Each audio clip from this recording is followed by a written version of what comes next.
ஒன்று நீச்சமாயிருக்கும், இல்லைன்னா அது வேண்டாத ஒரு கிரகத்தினுடைய நட்சத்திரத்தில் இருக்கும், இல்லைன்னா ராகு கேத்துவோட சேர்ந்து இருக்கிறது. இதெல்லாம் வந்து சூரியன் ஒரு விதமாக டேமேஜ் ஆன ஒரு ஜாதகம்னு சொல்லலாம். அதே மாதிரி 9ஆம் பாவத்தில் 8ஆம் பாவத்தில் சூரியன் உட்கார்றது, இதெல்லாம் வந்து கொஞ்சம் it's not a good position. So அந்த மாதிரி ஜாதகங்களுக்கு இது இந்த முதல்ல சொன்ன நன்மைகள்னு சொன்னேன் பார்த்தீங்களா, அரசாங்க சலுகை, அரசாங்க உத்தியோகம், அந்த மாதிரி விஷயங்கள்லாம் இவங்களுக்கு கிடைக்காது. அதாவது சூரியனுடைய காரகம் என்னவோ அந்த விஷயங்கள்லாம் இவங்களுக்கு கிடைக்கிறது கஷ்டமாக இருக்கும். தகப்பனாருடைய அன்பு கிடைக்காது. இன்னும் சில பேருக்கு சின்ன வயசுலேயே தகப்பனாரை இழக்கிறவங்கலாம் இருப்பாங்க.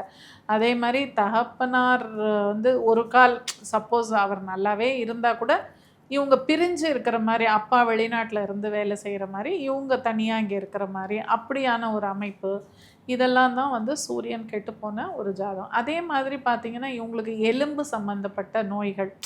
ஏன்னா சூரியன் வந்து எலும்புக்கு காரகன் சூரியன் தான். ஸோ அது அதே மாதிரி உடம்புல ரெசிஸ்டன்ஸ், இம்யூனிட்டி அப்படிங்கிறது இவங்களுக்கு கொஞ்சம் கம்மியாக இருக்கும்.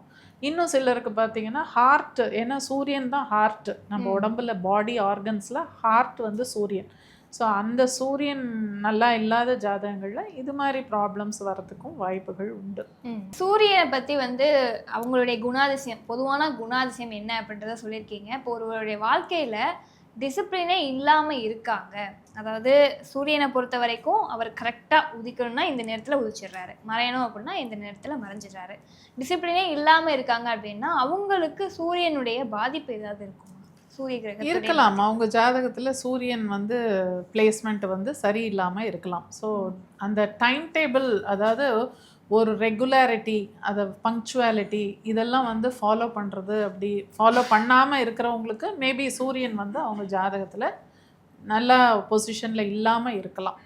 இப்போ சூரியன், அதாவது நீங்கள் ஒரு விஷயம் சொன்னீங்க, கண் திறந்து பார்க்கக்கூடிய 2 நல்ல வெளிச்சம் கொடுக்கக்கூடிய கிரகங்கள் அப்படின்னா ஒன்று சூரியன், இன்னொன்று சந்திரன் அப்படின்னு. சந்திரனுடைய குணாதிசயம் என்னவா இருக்கு? சந்திரன் அப்படின்னாலே தாயார் காரகன் அப்படின்னு சொல்லுவோம்.